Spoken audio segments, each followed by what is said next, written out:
Welcome to my party, we're just getting started. A life is a dream or a nightmare scarring. Hand me a drink cause I think I'm going all in. Get me a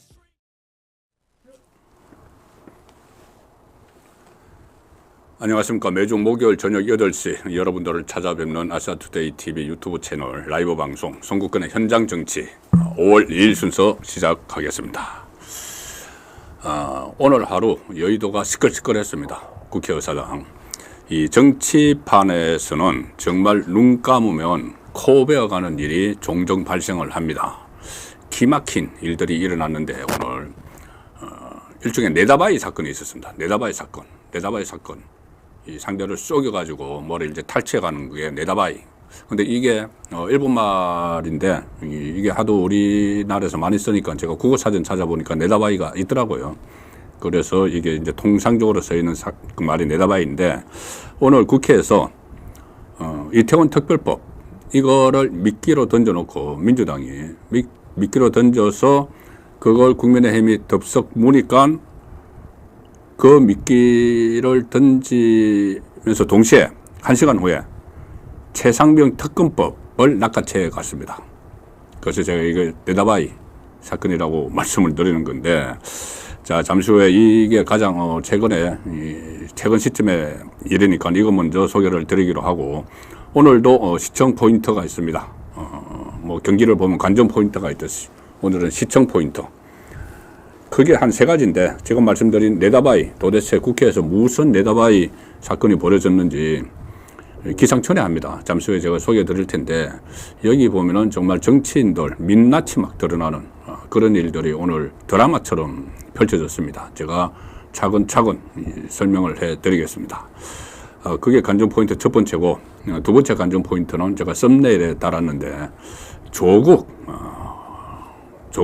검찰 수사 대상이고 재판을 대법원 박정 판결을 남겨두고 있는 조국이 검찰에 빨대를 꽂고 있다. 본인 스스로 이야기를 했습니다. 빨대, 정치권에서 빨대라는 것은 이 정보망을 이용하는 그 의미를 하는 겁니다. 가령 내가 뭐 검찰에 빨대를 꽂고 있다. 그러면 검찰 상황을 나에게 알려주는 사람이 많이 있다. 뭐 국정원에 빨대를 꽂고 있다. 그런 말들을 그 정치권에서는 많이 합니다. 근데 조국이 검찰에 빨대를 꽂고 있다. 이것을 본인이 방송에 나와서 했던 이야기입니다.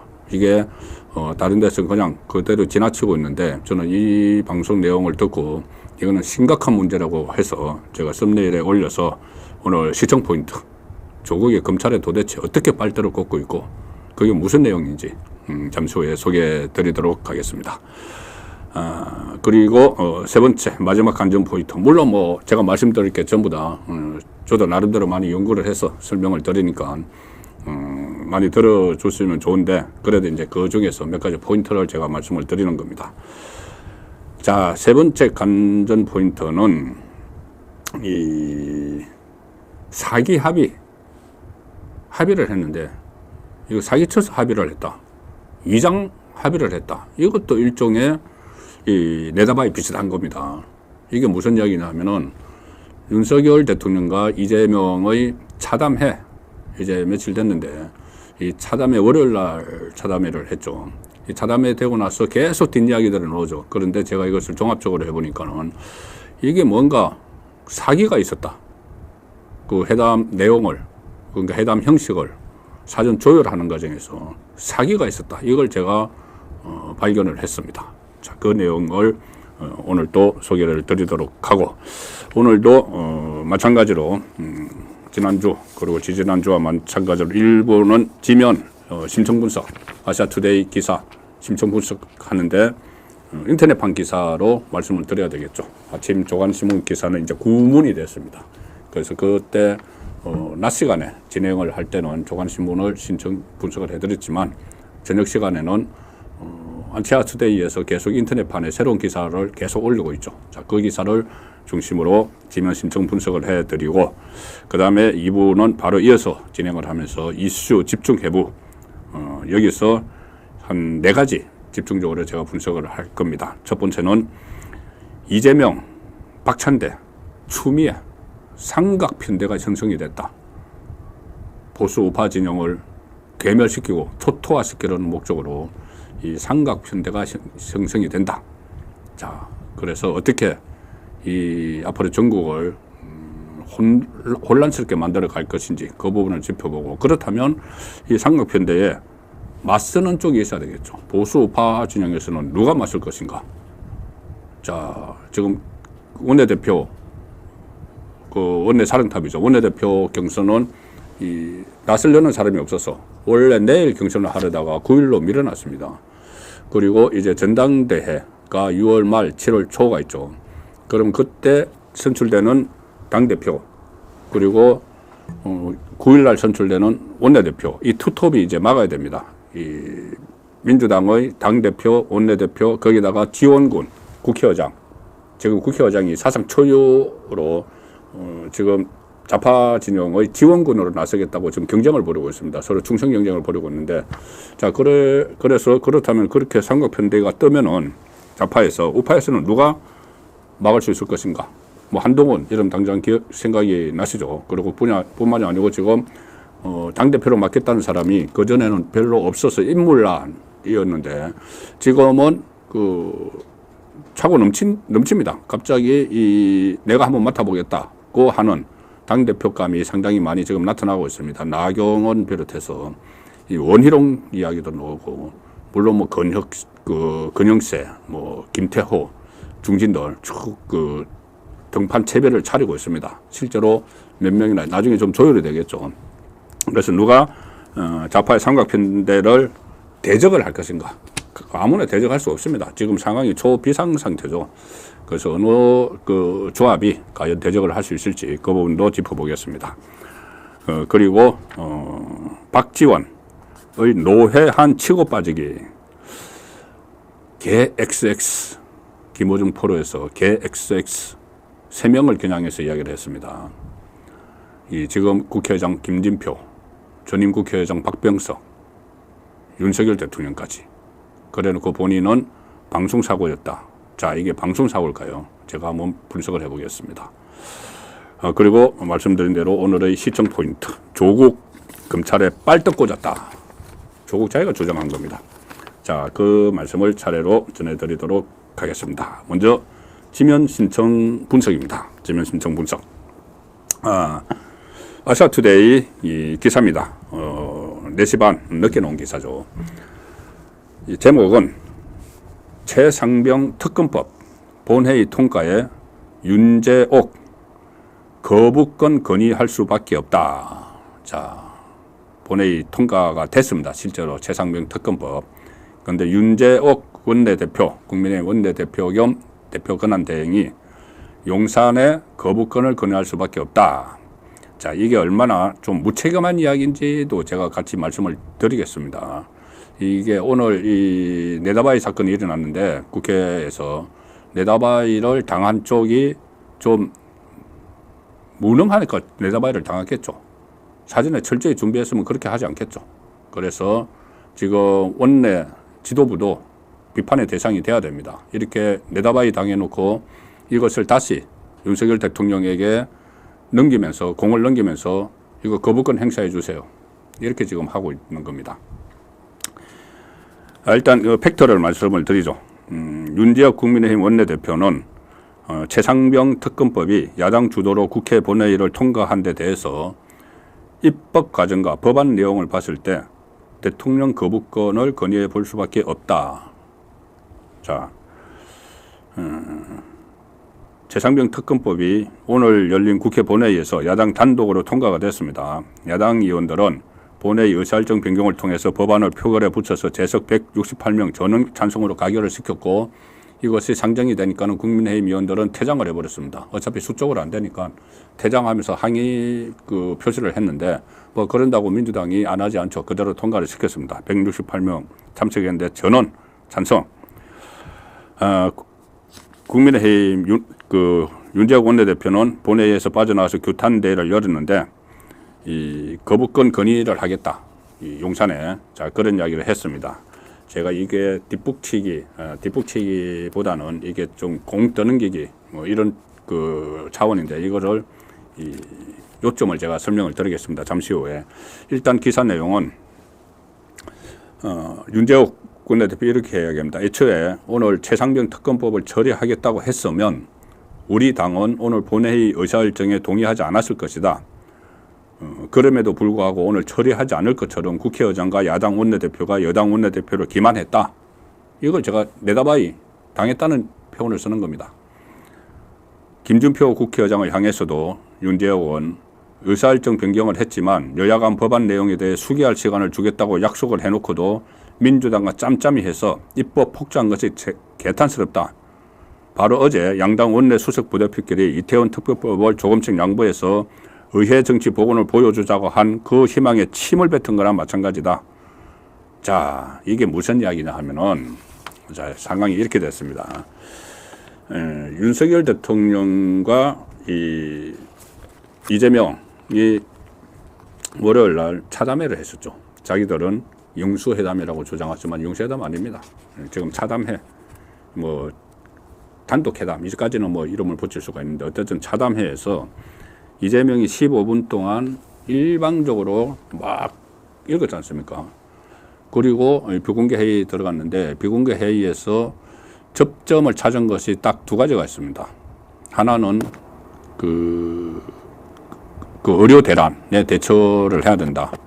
그리고 그래서 그 의대생 정원 문제, 이것에서 의료 개혁을 해야 된다. 이 원칙적인 데만 이제 합의를 했고, 그것은 뭐 별 의미가 없습니다. 그 의료계에서 민주당까지 싸잡아 지금 비판을 하고 있기 때문에. 그리고 또 하나 의견 특허를 본 것이 바로 이태원 특별법입니다. 이태원 특별법.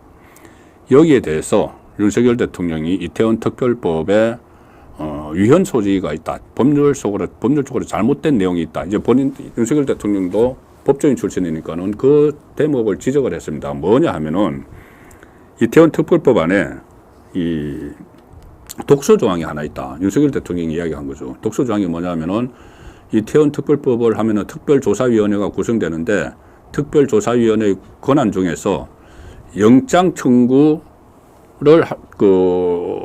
요구를 할 수 있는 그 권한이 있다. 검찰에 뭐 사법기관 아니니까 영장 청구를 직접 하지는 못하고 검찰에 이것에 대해서 압수수색 줄인데 증거 같은 거 압수수색 영장을 청구해 주세요 하는 권한이 있다. 그런데 그렇게 되면 사실상 검찰이 안 받아들일 수가 없죠. 그러면 실질적으로 이 특별조사위원회가 검찰처럼 영장 청구권을 갖는 것 아니냐. 이게 잘못된 거다. 윤석열 대통령이 그렇게 이야기했습니다. 그러니 민주당에서 그래? 그렇다면 그거 없애준다. 그러면 이제 특별법 통과시켜주는 거지. 이렇게 된 겁니다.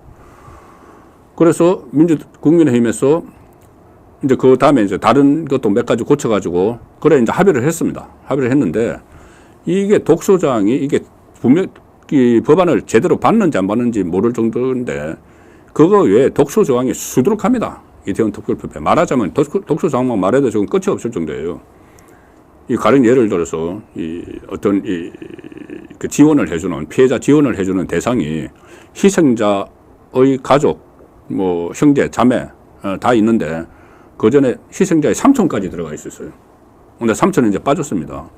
그리고 희생자뿐이 아니고 이태원에 그 근처에 있었던 사람들, 그 점포의 종업원들, 그리고 거기서 트라우마를 받고 있는 사람들, 이게 이제 선별조사위원회에서 신청을 하면은 이게 이태원 피해자 이렇게 이제 인정을 해주면은 지원을 해주는, 그러니까 무한적으로 늘어날 수 있고 이런 상황, 뭐 독소 조항이 많이 있습니다.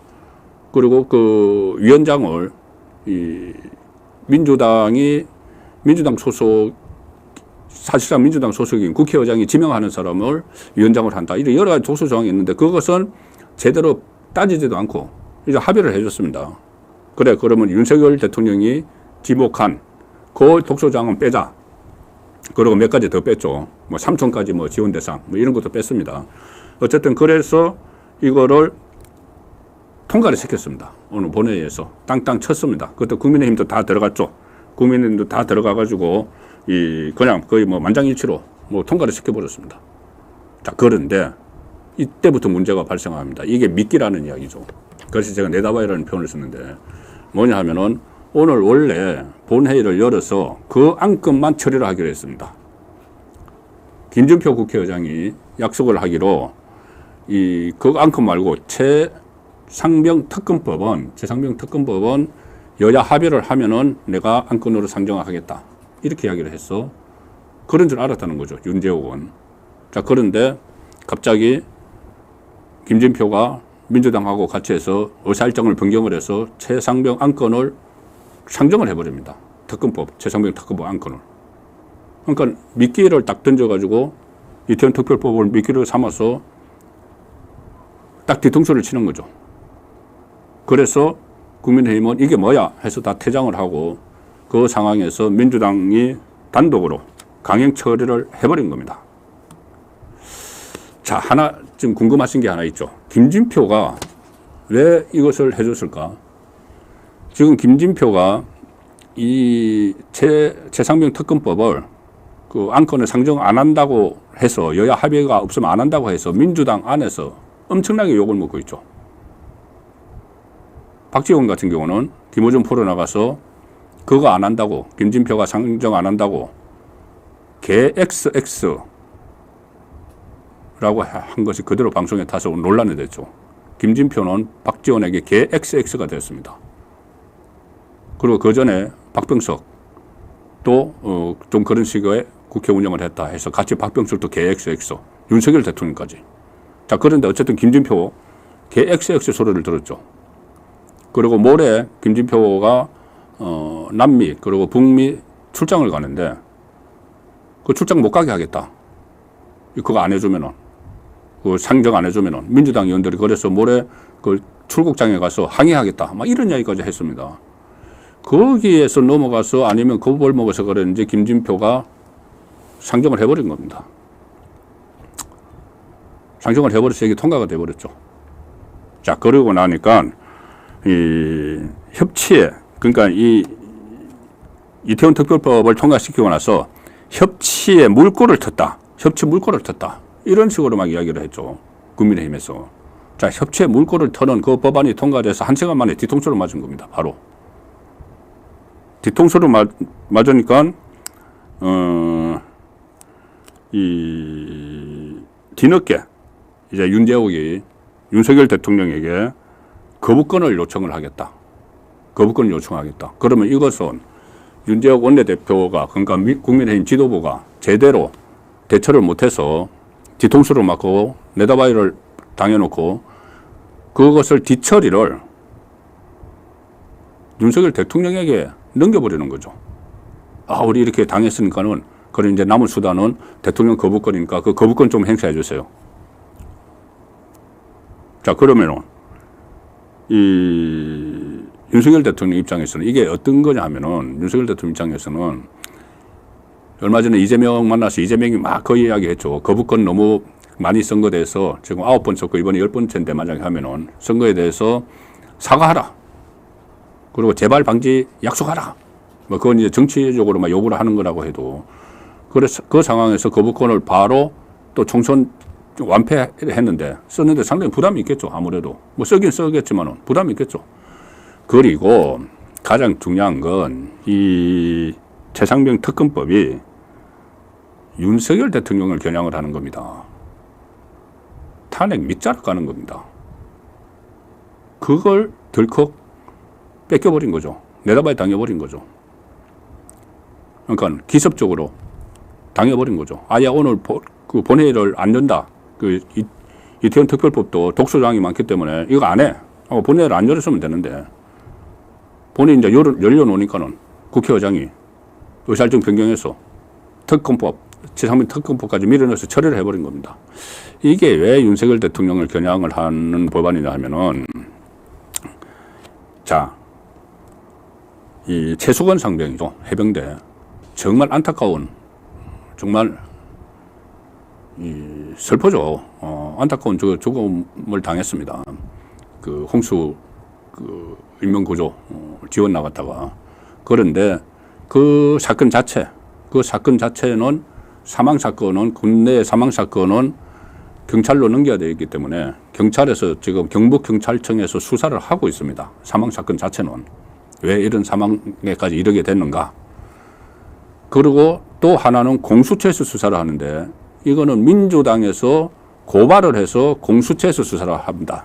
공수처 수사는 뭐냐면은 그것을 사건을 처리하는 과정에서 외압이 있었는지, 용산에 외압이 있었는지, 그 용산 그 비서실과 그때 그 국방부 장관이 서로 통화를 했다. 뭐 그런 게 있었죠. 이종석 국방부 장관과. 자, 그래서 용산에서 외압을 행사했을 거다 하고 공수처에다가 민주당이 고발을 해서 공수처가 수사를 하는 겁니다. 그 두 갈래 수사죠. 그런데 공수처는 아시다시피 문재인 때 만들었죠. 공수처장 김진욱 지금 뭐 임기 다해서 나갔지만은 검사들도 그때 문재인 때 다 했던 사람들이에요. 그 사람들이 수사를 하고 있는데 공수처도 못 믿겠다. 자기들이 만드는 조직이면서. 그러면서 특검해야 된다. 경찰은 아직 그 수사를 검찰로 이첩도 하지 않았는데 무조건 특검해야 된다. 몰고 가는 이유가 박주민이 여기 뭐 TF 뭐 부위원장인가 그런데 민주당 박주민이 그 이야기를 했습니다. 이번 그 최수건 상명 특검법 수사 대상에 윤석열 대통령도 포함된다. 당연히 포함된다. 이렇게 이야기를 했습니다. 윤석열 대통령에게 책임을 묻겠다. 이게 무슨 의미냐면은 탄핵 정국을 조성을 하려면은 민주당이 지금 탄핵 정국을 조성을 하려면은 그냥 윤석열 대통령이 국정 운영 잘못한다. 이거 가지고는 안 됩니다. 대통령이 탄핵 요건은 직무 수행을 하면서 중대한 헌법이나 법률을 위반했을 때죠. 그래서 직권 남용 꼬투리를 잡으려고 하는 겁니다. 이 최수건 상명 특검을 통해서 윤석열 대통령이 직권을 남용했다. 이 꼬투리를 잡으려고 하는 겁니다. 그러니까 이 수사를 축소를 하는 그 직권을 남용했다.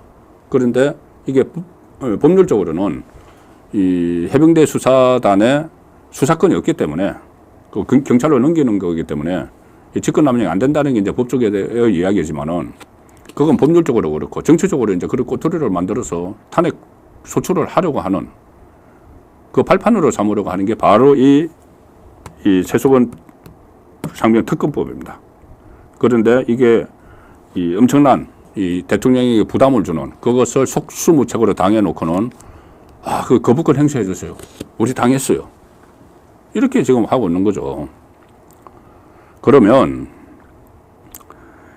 이 거부권을 이제 행사를 하게 되면은 이게 2주 이내에 대통령이 거부권을 행사를 하면은 그게 다시 이제 국회로 갑니다. 국회로 가면은 다시 재투표를 합니다. 재투표를 해서 3분의 2가 되면은 그대로 이제 특검법이 통과돼 버리는 겁니다. 3분의 2.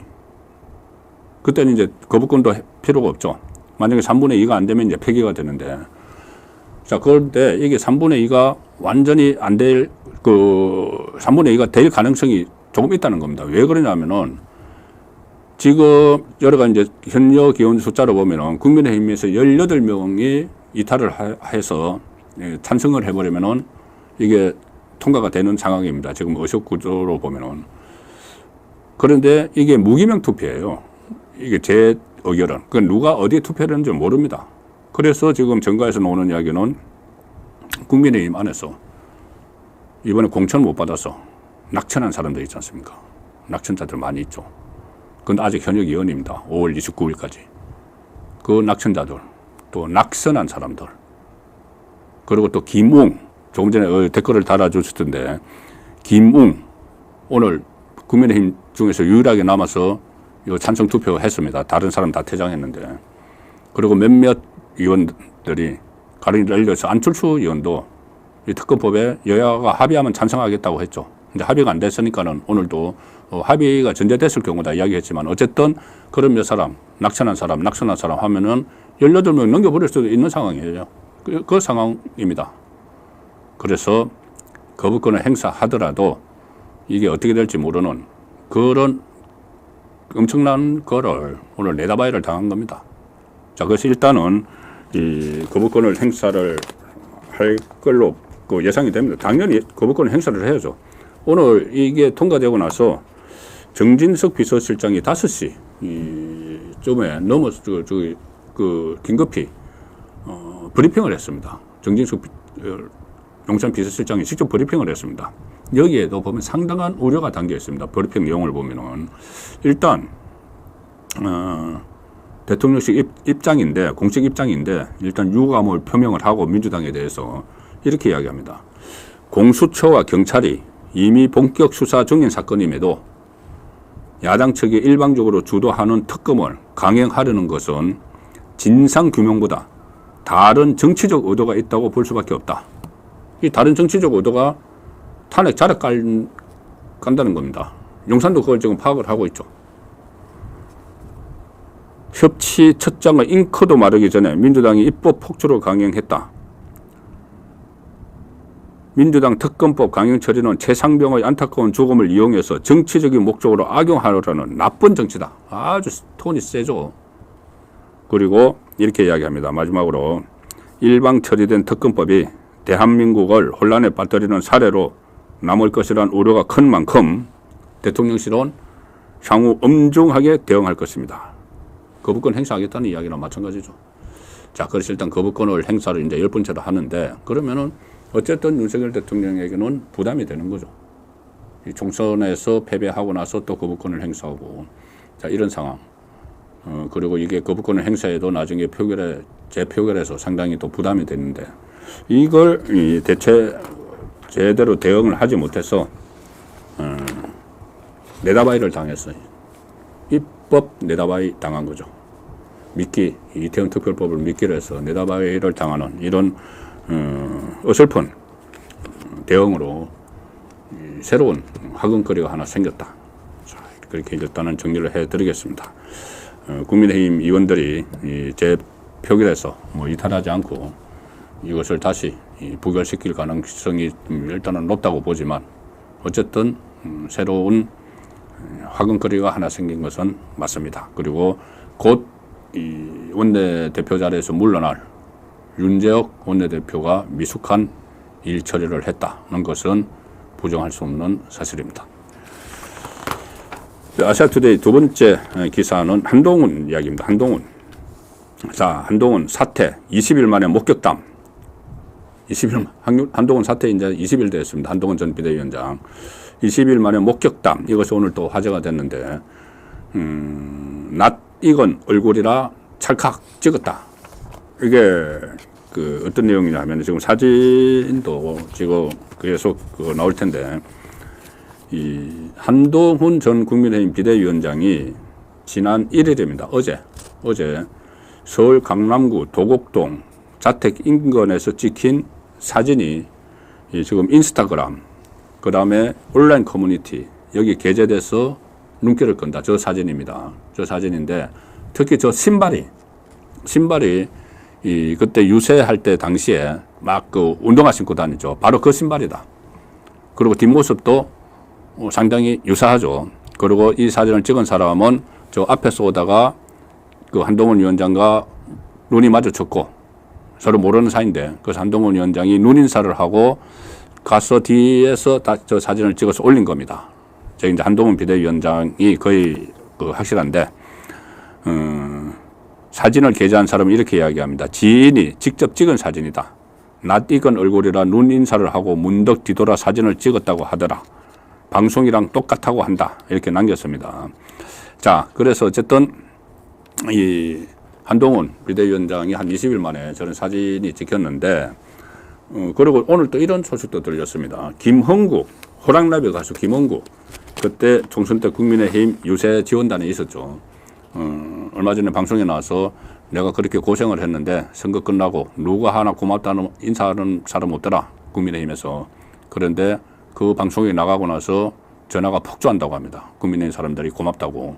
그런데 그중에 한동훈 전 위원장도 있었다. 한동훈 전 위원장이 전화를 해서 몸이 좀 추스러지면은, 한동훈 위원장 본인의 몸이 추스러지면은 식사를 모시겠다. 이렇게 이야기를 했다고 합니다. 그래서 이제 이게 왜 제가 소개를 드리냐 하면은, 별거 아닌 것 같지만은, 정치권에서는 사진 한 장이 주는 메시지가 있습니다. 항상 있을 때가 있어요. 가령 이런 거죠. 지금 윤석열 대통령이 좀 기억을 해보시면은, 그때 검찰총장 당시에 추미애 법무부 장관이 막 징계를 하고 해서 아크로비스타 아파트의 자택에 침거를 한 적이 있었죠. 그리고 검찰총장 그만두고도 이 공개석상에 이제 정치에 뛰어들기 전에 어느 정도 일정 기간에 모습이 안 보였는데 그때 사진 기자들이 거의 진을 쳤습니다. 그래서 나왔던 게 이 패딩 입고 외출하는 사진, 그리고 반려견 데리고 산책하는 거, 이런 게 그때 나와서 그게 다 신문에 보도가 됐죠. 이제 그런 것들이 그냥 평범한 일상이지만은 대중의 큰 관심을 받고 있다는 증거입니다. 그 상징적이죠. 그래서 한동훈 비대위원장도 저런 뒷모습 사진 하나도 오늘 하루 종일 회자가 되고 하는 것은 그만큼 한동훈이 관심을 받고 있다. 그래서 이 복귀를 할 것인가 안 할 것인가. 자, 그런 관심이 있기 때문에 조만간 전대에 출마할 것인가 안 할 것인가. 그래서 저런 사진이 제가 소개해도 드리고 관심의 대상이 되고 있는 상황입니다. 한동훈 비대위원장 조금 잠시 후에 다시 간략하게 말씀을 드리기로 하고, 자, 아시아투데이 마지막 소개해드릴 기사는 오늘 사설입니다. 사설 내용은 도 넘은 비리 횡행한 선관위 반드시 개혁해야. 자, 선관위 오늘 하루 종일 이것도 소동이었죠. 요즘 여기저기서 막 터집니다. 일단 사설 내용은 선관위 직원들이 기강회의로 무당 결건을 일삼고 사무총장 아들을 세자라고 불렀다고 하죠. 그러면 사무총장은 왕이 되는 겁니다. 온갖 채용 비리를 저지르다 철퇴를 맞게 됐다. 그래서 채용 비리에 가담한 전현직 직원 검찰에 수사 요청 관련 자료를 송부하고 했는데, 또 오늘은 이 감사원이 감사를 하는데 무슨 자료를 통째로 막 다 분쇄를 해버렸다거나 아니면은 다 깡통 휴대폰을 제출을 했다거나 조직적으로 감사를 방해했다, 이런 기사도 있었죠. 그런데 이게 빙산의 일각일 수가 있다는 겁니다.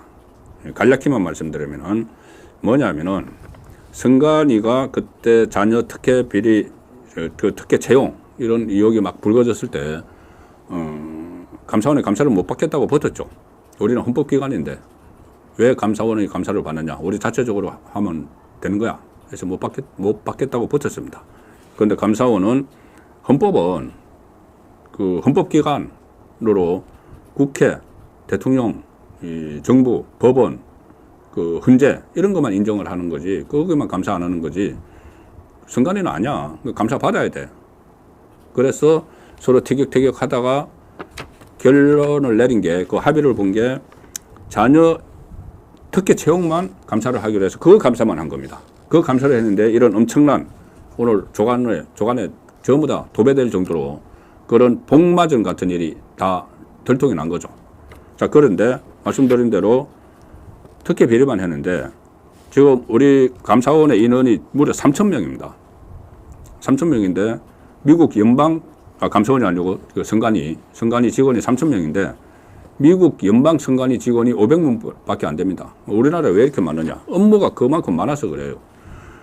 조금 전에 말씀드린 지금 감사를 한 것은 자녀 특혜 채용 이것만 감사를 했는데, 자, 선관위의 업무, 선거 관리, 그 다음에 정당 사무 관리, 이 정치자금 사무 관리, 시민 정치 교육, 선거 제도 연구, 엄청난 일들을 합니다. 그래서 지금 이 부분에 대해서는 감사를 하지 않았다는 거죠. 그렇기 때문에 제가 지금 드러난 것은 빙산의 일각이다. 이 감사원이 검찰에 수사를 의뢰를 했기 때문에 이게 이제 검찰이 수사를 하고 미진하면 특검을 해야죠. 이런 걸 특검을 해야죠. 조국이 이야기하는 한동훈 특검, 그냥 거의 이제 복수를 하자는 거, 조민에 대한 복수를 하자고, 한동훈 딸의 입시 문제를 파헤치자, 그래서 특검을 하자. 국고 수십억을 들여가지고 100명 가까운 인원을 투입을 해서 특검을 하자는 건데, 그런 건 특검할 게 아니고 이걸 특검을 해야 되는 거죠, 하려면은. 자, 그래서 이 감사원에 대해서는 폐지를 해야 된다. 그런 이야기까지 나오지만 폐지를 하려면은 헌법을 고쳐야 됩니다. 그래서 폐지는 할 수 없지만 폐지에 가까울 정도로 완전히 바꿔야 된다. 이런 여론은 지금 확산이 되고 있습니다. 그리고 여전히 감사원이 불신을 받고 있으니까 이번 총선 결과에 대해서도 많은 분들이 개표 조작이 있다, 이렇게 주장을 하시죠. 그런 것도 감사원이 정말 신뢰를 받고 있으면은 그 설득력이 더 많이 떨어질 텐데 이렇게 불신을 받고 있고 복마전 같은 행태를 보이고 있기 때문에 그런 부정 개표 의혹도 잘 수그러들지 않고 있는 그런 상황으로 보입니다. 자, 지면 심층 분석은 여기서 마치고 이수 집중 해부를 해 보겠습니다. 지금 말씀드린 대로 첫 번째 집중 해부할 대상은 이재명, 박찬대, 추미애, 삼각편대, 우파 초토화 작전이 시작이 됐다. 자, 이게 뭐냐면은 지금 이재명은 민주당 당대표로 8월 달에 다시 연임을 할 태세입니다. 거의 확실합니다. 이게 이런 사례가 없었는데 이 추대 형식이 될 것 같습니다. 그래서 이재명이 여전히 이 톱에 서서 민주당을 이끕니다. 민주당을 이끄는데 투톱, 당의 투톱 그러면 보통 당대표와 원내대표죠. 그런데 이재명이 연임하는데 그 22대 국회 개원할 때부터 원내대표는 박찬대, 이재명의 신복이죠. 신복 중에 신복이죠. 뭐 가장 기억을 하시기 좋은 거는 그 사진, 과거에 이 코에 묻은 뭐 이재명 뭐를 떼어주던 박찬대, 신복 중에 신복. 그 박찬대를 사실상 추대합니다. 여러 명의 그 원내대표 경선자들이 있었는데, 뭐 서영교도 있었고 많이 있었는데, 이재명이 박찬대 이번에 원내대표 출마한다며 딱 한마디 하니까 다른 출마를 하려고 했던 사람들이 일제히 엎드려 버렸습니다. 그래서 이재명, 박찬대 투톱이 이제 나가는데 강성이죠. 초강성이라는 게 자기들 이재명 살려고 하는 겁니다. 구속 안 되고 버티기 위해서는 어쨌든 전국을 혼란스럽게 만들어야 되니까. 자, 그런데 왜 삼각편대냐? 이 두 사람을 청면 지원하는 게 추미애가 될 수가 있습니다. 추미애. 국회의장은 지금 하려고 하죠. 자, 국회의장. 조금 전에 말씀드렸다시피 국회의장이 그 직권상정을 할 수 있고, 뭐, 임시국회 같은 경우에 본회의, 개의도 할 수 있고, 여러 가지 할 수가 있습니다. 근데 이제 특검법이 앞으로 본격적으로 김건희 종합특검법 이런 거 이야기하지 않습니까? 그럼 특검법이 국회에서 상정을 시켜야 되는데, 예를 들어서 김진표는 오늘 뭐 바로 납작 엎드려가지고 뭐 상정을 했지만은, 그 전에 이제 중립을 지키겠다 이렇게 할 경우에는 그 상정을 안 해주면 이제 차질이 빚겠죠. 근데 추미애는 무슨 소리? 국회의장이 왜 중립이어야 돼? 중립 기어 넣으면 안 돼. 나는 중립 안 할 거야. 무조건 민주당 편 들 거야. 이렇게 이야기를 하고 있죠. 그러니까 추미애가 아니라도 다른 도전자들, 국회의장 되려고 하는 뭐 조정식이나 정성호나 우원식이나 전부 똑같은 이야기 하고 있습니다. 국회의장 중립 필요 없어. 이재명이 하려는 대로 할 거야. 그래서 충성 경쟁을 막 벌이고 있는 상황이죠. 그래서 일단 추미애가 지금 개딸들의 전폭적인 지원을 받고 있으니까는 추미애가 국회의장이 되면은 이게 이 삼각편대가 된다는 이야기입니다. 그리고 특히 추미애는 아주 위험한 발언을 하나 했습니다. 뭐라고 했냐면은 자기가 이제 충성맹세를 이재명이 하느라고 이재명의 지금 마지막 단계 목표는 탄핵 전국 만드는 겁니다. 특검 전국을 해서 막 소동을 일으켜서 소용돌이를 쳐서 나중에 탄핵 전국으로 가겠다는 건데, 뭐 최상병 특검법도 그 자락갈기라고 제가 말씀을 드렸죠. 자, 그런데 추미애가 뭐라고 했냐면은 자기가 박근혜 전 대통령 탄핵을 할 때 그때 야당 대표였죠. 야당 대표였는데 그 탄핵을 하지 않고 뭐 거국 중립 내각 구성 뭐 이런 대안이 있었는데 자기는 거기에 반대했다. 꼭 탄핵을 해야 된다고 생각을 했다. 이렇게 이야기하면서 그때 일이 되풀이 된다면, 그러니까 탄핵 정국이 윤석열 정부 들어서 탄핵 정국이 되풀이 된다면은 뭐 민심에 따라서 뭘 하는 것을 주저하지 않겠다. 뭐 이런 식으로 이야기를 했어요. 그러니까 탄핵 정국이 되면은 탄핵 소추안, 직권 상정하고 적극적으로 내 몸을 불살라서 이재명을 돕겠다. 충성맹세라는 거죠. 그래서 삼각편대가 우파 초토화 작전을 벌이게 된다. 자, 그래서 제가 그 상급편대 말씀을 드렸고, 추미애는 이 윤석열 탄핵에 힘을 보태겠다고 사실상 선언을 하는 상황인데, 그러면은 또 다른 국회의장들도 지금 경쟁적으로 충성 경쟁을 이재명에게 벌이는 상황. 자, 이것이 지금까지 보지 못했던 그 초비상 상황에 돌입을 하는 겁니다. 국민의힘 입장에서 보면은. 이게 그래도 그 전에는 몇 가지 막 입법, 뭐 그 탄핵 정국, 뭐 이렇게 가도 몇 가지 견제 장치가 있었죠. 하나는 대통령의 거부권.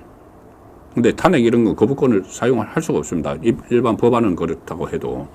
자, 그리고 또 하나는 이 국회의장이 일단 중립을 지키라고 당적을 이탈을 해서 이 국회의장이 가지고 있는 직권상정 권한, 아니면 국회 본회의 개의권 이런 것을 가지고 좀 견제를 하는 역할을 했는데, 지금 국회의장 후보들이 견제는 무슨 견제, 중립은 뭐 이러면서 무조건 다 해주겠다.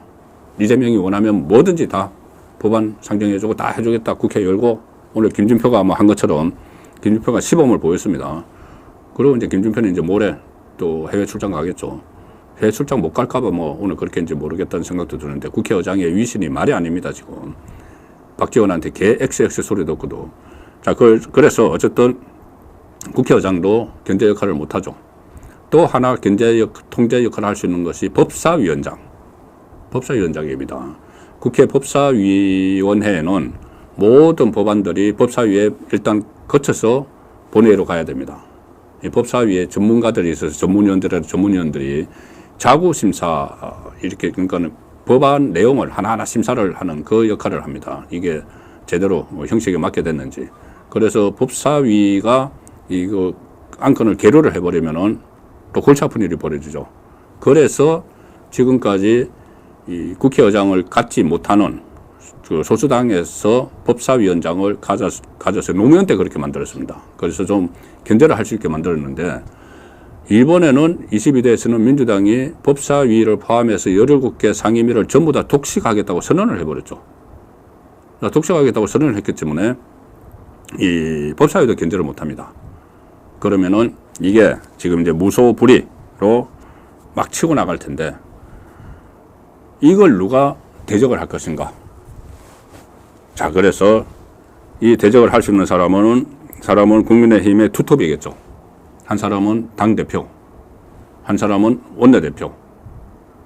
자, 우선 원내대표가 원래 3일 날, 내일 선출을 하려고 했는데, 뭐 이철규, 뭐 찐윤이라서 안 된다, 이런저런 옥신각신 하던 끝에 이 후보 등록을 한 사람이 없었어. 9일로 미뤘습니다. 자, 그 과정에서 지금 몇 사람이 이제 하겠다는 사람들이 나오고 있습니다. 추경호, 대구의 추경호, 경제부총리 출신이죠. 또 뭐 부산의 김도국 몇 사람들, 또 오늘 또 그 중진 한 사람이 또 그 출마를 선언을 했고, 나와서 이제 경선을 할 텐데, 이 원내대표는 이제 그 중에서 한 명이 나서겠죠, 투톱으로. 아무래도 좀 그 전투력 있고 강한 사람이 나와야 되는 상황입니다. 여기서 뭐 친윤 배제론, 특히 영남 배제론, 이렇게 이야기하는데, 이게 저는 얼토당토 않다는 생각이 드는 것이, 당 지도부의 영남 배제론, 이번에 국민의힘이 이 지역구에서 당선된 사람이 90명입니다. 90명, 90명. 그런데 영남 지역구에서 당선된 사람이 59명, 59명, 90명 중에서 거의 60명, 3분의 2죠. 3분의 2가 영남인데, 영남이 뒷전에 가 있으라. 그리고 친윤 마찬가지입니다. 책임은 있죠. 뭐 선거 패배 책임은 있지만, 책임이 있다고 해서 친윤 다 안 된다? 친윤도 한 3분의 1 정도 됩니다. 당신자들 중에서. 서로 이제 겹치죠. 영남 3분의 1, 친윤 3분의 1 겹쳐서. 어쨌든 친윤 빼고 영남 빼면은 할 사람이 없습니다. 원내대표도 처음에 아무도 등록을 안 하니까, 이철규가 한다니까 등록을 안 하고 있다가 지금 연계가 돼버리는 게 상황이죠. 그래서 지금 누구 빼고 뭐 제가 조금 전에 말씀드린 대로 그 삼각 편대가 뜨면서 초비상 상황이라는 인식을 가져야 되는데 이것 빼고 저것 빼고 이런 한가한 때가 아니라는 것이죠. 자, 그리고 가장 중요한 것이 한동훈입니다. 한동훈 등판을 할까 이 문제인데 한동훈 부분에 대해서는 제가 여러 차례 말씀을 드렸습니다. 총선 패배 책임을 지는 것도 좋지만 지금은 책임을 져서 좀 잠시 한숨 돌리는 것도 좋지만 지금은 초비상 상황이다. 과연 적임자가 누구인지를 봐야 된다. 나경원도 있고 김태호도 있고 뭐 윤상현도 나온다고 하고 또 원희룡이 뭐 할 수도 있고 다 있지만 한동훈이 이거 만약에 이 뒷수습을 지휘를 한다면은 그 결자 해제 차원이 되는 것이죠. 그리고 뒷수습을 하면서 그러니까 이 상황이 어떻게 그러니까 조국과 이재명 조국이 언제까지 이것을 끌고 갈 것이냐 이런 그 혼란한 전국을 그 변수가 하나 있죠. 두 사람에 대한 사법 처리죠. 구속 조국이나 이재명이든 지금 구속 위기에 다 몰려 있습니다. 제가 일일이 설명을 안 들어도 몇 차례 말씀을 드렸고 다 잘 아실 겁니다. 어떤 사법 위기, 어떤 구속 위기인지. 자, 그러면은 그런 그 2조 심판론을 가지고 한동훈 비대위원장이 선거를 치렀죠.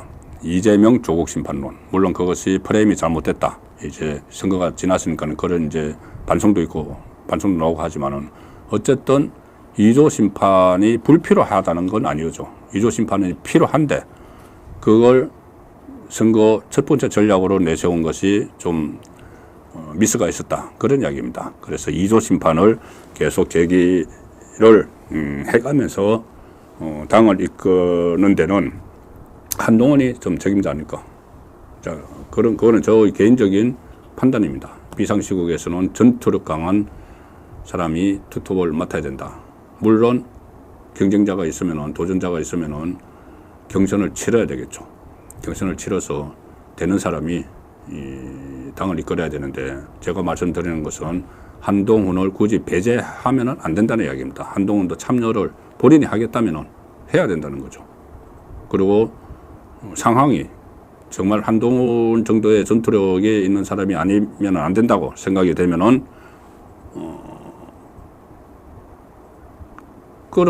끌고 나와야죠. 여론이, 당심이, 당내 여론이 끌고 나와야죠. 조금 전에 그 말씀드린 것처럼 뒷모습 하나가 이렇게 관심을 받고 있는 이런 상황은 여건을 조성을 하는 겁니다. 한동훈 등판론에 대해서. 이 부분에 대해서는 제가 말씀드릴 때마다 이 찬반이 많이 계신 것 같아서 저의 판단이다. 제가 정치부 기자 생활을 한 35년을 했습니다. 그래서 이런 상황에는 평상시에 이 당을 이끌 사람들이 있고 초비상시국에 당을 이끌 사람들은 좀 달라야 된다. 스타일이 달라야 된다. 그런 차원에서 제가 제 판단을 말씀을 드린 거라는 점을 다시 확인을 하겠습니다. 시간이 너무 빨리 가는 것 같아서 제가 지금 오늘 시청 포인트 두 가지 전해드리겠습니다. 박지원의 노회한 치고 빠지기, 국민을 농락을 했다. 이재명에게 그 충성 메시지 보내고 실수 위장한 것인가? 자, 이 문제인데 박지원이 개 XX 뭐 이런 발언을 했죠. 이런 발언을 했는데 김우준 TV에서 그 이야기를 했는데 이게 과연 본인이 실수한 것일까? 그러니까 본인은 이 라이브 방송이 시작된 줄 모르고 그 개 XX라는 발언을 했다고 하는데 제가 김우준 방송 처음 들었습니다. 이거 취재를 하기 위해서, 확인을 하기 위해서 김우준 방송을 들으니까 이제 뭐 편집이 돼 있는데 그 방송이 줄거리상으로 보면은 그게 이게 라이브가 시작된 줄 모르고 했다고 보기는 어렵습니다. 왜 그러냐면은 뭐 박병석 이렇게 이야기 나오다가 그 놈들 뭐 이렇게 이야기를 합니다. 그러니까 놈에 대해서 이게 지금 켜놓고 이제 방송이 시작되는 중에 하는 거죠. 김어준이 약간 놀라는 척합니다. 놈? 뭐 그런 말씀 뭐 이렇게 하니까 이제 방송에서 그런 말씀 안 된다는 거죠. 그러니까는 그때는 이미 쭉 그러니까 방송이 온돼 있는 겁니다. 방송이 이제 나가고 있다는 걸 서로 아는 거죠. 개 XX 발언 그 다음에 나옵니다. 그 다음에 나옵니다. 그러니까 이게 이 방송이 되고 있다는 걸 알면서 이렇게 내가 실수했다 이렇게 하는 거죠. 실제로는 본인이 하고 싶은 메시지를 보내고 이걸 이제 사태를 후폭풍을 최소화하려고 내 방송이 나간 줄 몰랐다. 저는 그렇게 했다고 봅니다. 왜 그러냐면은 박지원 방송을 수십 년 했죠. 수십 년 하면은 그 정도는 다 파악을 합니다. 이게 그 방송이 조금 전에 제가 말씀드린 대로 서로 대한 내용만 봐도 이것은 방송 전에 하는 잡담, 방송 전에 잡담 많이 하죠. 근데 그것과는 다른 이야기입니다. 그래서 저는 이 박지원이 치고 빠지기를 했다.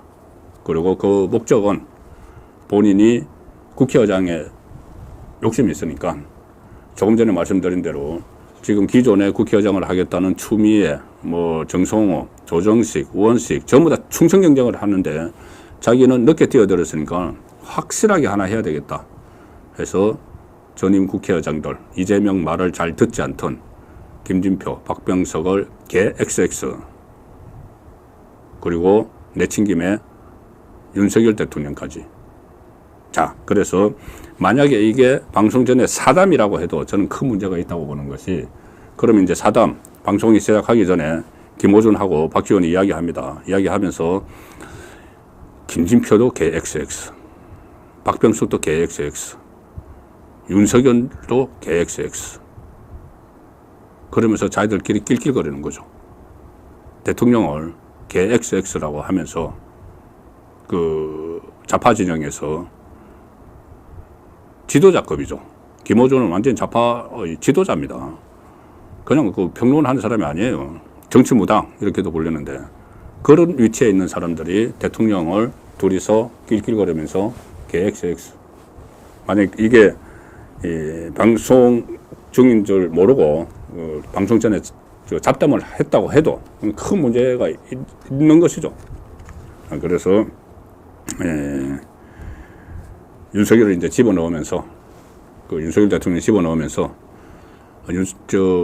이재명에게 그 협조를 하지 않은 박병석과 김진표는 우리의 적인데 윤석열급의 적이야. 그 정도로 나쁜 적이야. 그래서 윤석열 대통령까지 지금 끼워넣은 겁니다. 그래서 이제 박지원의 노회한 치고 빠지기인데 이건 사실상 국민을 농락을 한 것이다. 저는 그렇게 파악을 하고 있습니다. 저도 박지원 당선인이 DJ 정부 청와대에서 그때 그 홍보수석하고 비서실장 할 때 저도 같이 취재를 해서 취재 과정에서 많이 접촉을 했기 때문에 그 스타일을 잘 알죠. 절대 그런 실수를 할 사람이 아닙니다. 의도적인 실수, 의도된 실수는 충분히 할 수 있는 스타일이죠. 그래서 이것 역시도 지금 이재명을 위한 여러 가지 충성 경쟁들이 벌어지는 그 중에서 나온 것이다. 그런 말씀을 정리해서 드리겠습니다.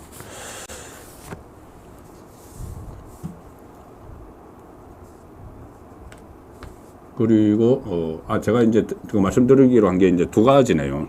사기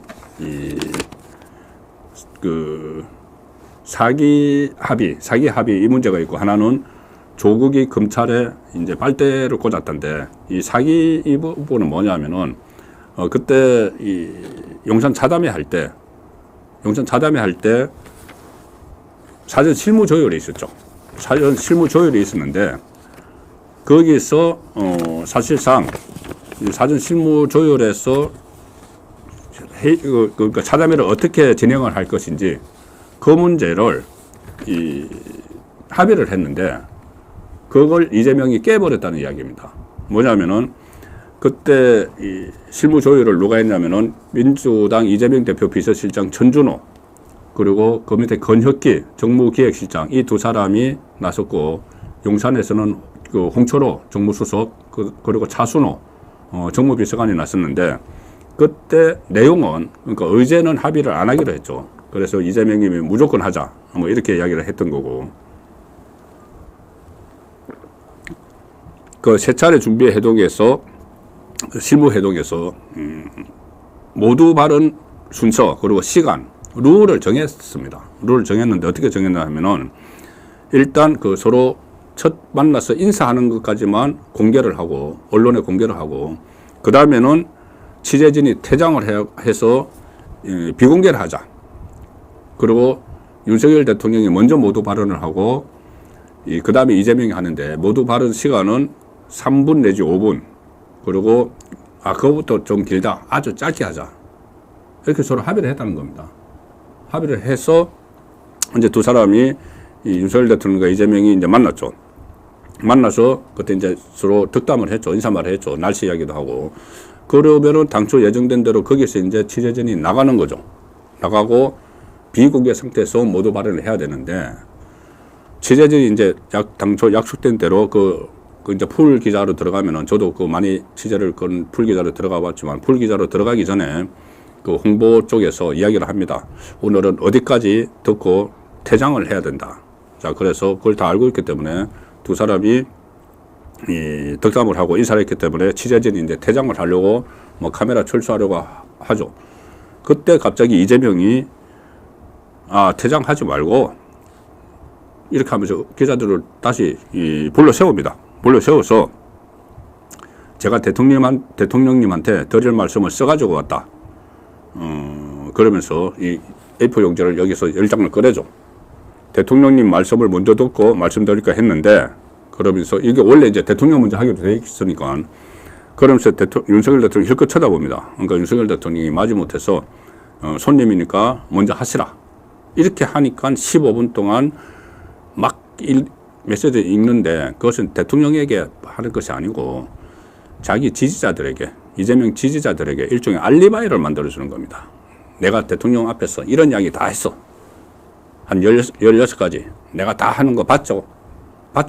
내가 이런 사람, 이렇게 개딸들한테 이야기하는 거죠. 정치적 알리바이 만드는 겁니다. 그래서 이제 그렇게 하기 위해서 합의를 깨버렸다. 사전 조율한 합의를 깨버렸다. 그 합의를 깬다고 해서 윤석열 대통령이 그 자리에서 읽는데 그거 그만하라고 할 수는 없지 않습니까? 기자들이 다 보고 있고 나중에 국민이 다 볼 텐데. 그래서 일종의 어떻게 보면은 뒤통수를 맞은 거다, 이것도. 그래서 그 다음에 비공개로 돌아갔을 때 윤석열 대통령이 아예 모두 발언을 하지 않고 그 이재명이 말한 데 대해서 일일이 이제 반박을 하는 과정에서 뭐 민주당이 이야기하는 대로 비공개에서는 85대 15로 발언이 있었다. 윤석열 대통령이 발언을 많이 했다. 자, 그 속사정을 제가 말씀드린 이런 것 때문에 그런 상황이 벌어졌습니다. 조국이 검찰에 빨대를 꽂고 있다. 조국이 이게 거제 방송에서 거제 MBC 뉴스 하이킥이란 프로그램에 출연을 했습니다. 거기서 조국이 이런저런 이야기를 하다가 이런 실토를 해버렸습니다. 뭐라고 했냐면은 뭐 검찰 개혁 뭐 이런 이야기를 하고, 또 뭐 김건희 여사 검찰 소환 뭐 이런 것은 이제 MBC니까, MBC 좌파 방송이니까 그런 이야기를 주로 하다가 조국이 이런 말을 했습니다. 그러니까 이제 진행자가 이 법대 교수 출신이고 하니까 검찰 내부 사정을 알려주는 사람도 있지 않느냐 이렇게 이야기하니까 조국이 하는 말이, 실제로 제가 실명을 밝힐 수는 없지만 당연히 아는 사람들이, 그리고 지인들이, 또 선후배가, 심지어 제자까지 검찰에 많이 있지 않겠느냐. 그러면서 그 사람들이 내부 상황을 저한테 알려주고 있다. 이렇게 이야기합니다. 그러면서 검찰 안에서 이 검사들은 김건희 소환해야 되고 한동훈, 윤석열 수사해야 된다고 막 이야기하는데, 검찰 간부들은 거기서 자기 출처하려고 조심스럽다 이런 취지로 막 이야기를 합니다. 자, 여기서 중요한 것은 검찰 안에서 이 내부 상황을 조국에게 알려주는 사람이 있다. 지금 조국은 이 검찰에 의해서 기소를 돼서 1, 2심에서 징역 2년을 받아서 대법원 확정 판결을 앞두고 있죠. 그리고 또 하나 수사를 받고 있습니다. 검찰의 수사를 받고 있습니다. 뭐냐면 그때 대검이 재기수사명령을 내렸죠. 울산시장 선거 불법 개입 혐의에 대해서. 그래서 그것이 다시 수사가 시작이 됩니다. 그러면 수사를 받고 있는 피의자, 대법원 확정 판결을 눈앞에 둔 피고인에게 그 서울법대 제자들 아니면은 서울법대를 조국도 다녔으니까 거기 선배들, 뭐 선배는 이제 별로 없겠죠. 후배들이 자기에게 정보를 다 주고 있다는 이야기가 되는 겁니다. 검찰에서. 그러면은 판사들도 서울법대 출신들이 다 줄을 이루고 있죠. 그러면 거기도 다 판사, 법조 안에서 다 정보를 주느냐. 그 법조계의 정보를 조국에게.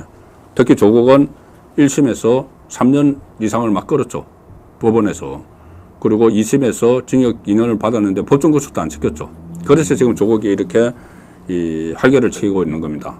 그럼 그것도 다 조국의 인맥이 법조계에 있는 인맥이 작동을 한 것이냐. 이런 문제까지 이 의심을 하지 않을 수 없는 자, 그 상황이라서 제가 조국이 검찰에 빨대를 꽂고 있다고 이건 상당히 중요한 문제입니다.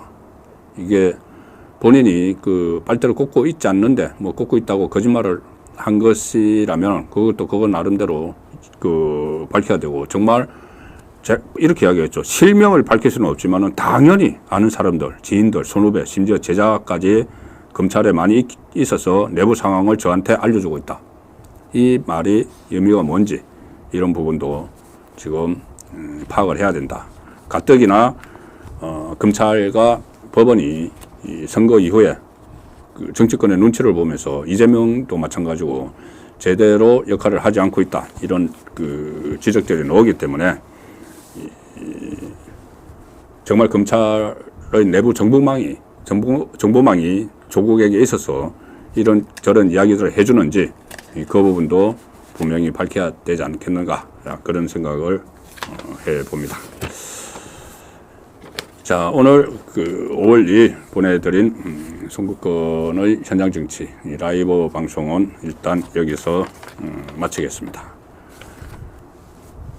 지금 상황이 상당히 그 오늘 국회에서 최수건 상병 특검법을 마치 정말 내다봐야 하듯이 이렇게 처리를 하고 바로 윤석열 대통령과 무슨 뭐 자기들 말로는 영수회담, 차담회를 해서 앞으로 기회 있을 때마다 만나자 뭐 이런 식으로 이야기를 했지만 그게 다 한쪽에서는 그렇게 이야기를 하고 한쪽으로는 완전히 뒤통수를 치고 다수당의 행포로 탄핵 자력을 까는 그런 특검법을 통과를 시키고 자, 이런 행태를 보이고 있습니다.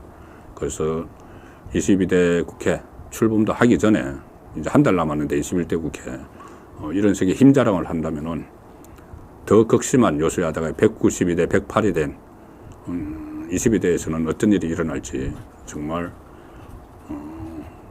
예상은 가능합니다만은 실제로 그런 일들이 일어날지 탄핵 중국 국민의힘 입장에서는 단단히 대비를 해야 되고 그 대비를 하는 첫걸음은 지금 원내대표 경선 그리고 6월 말 7월 초 전당대회에서 새 지도부 선출이 될 겁니다.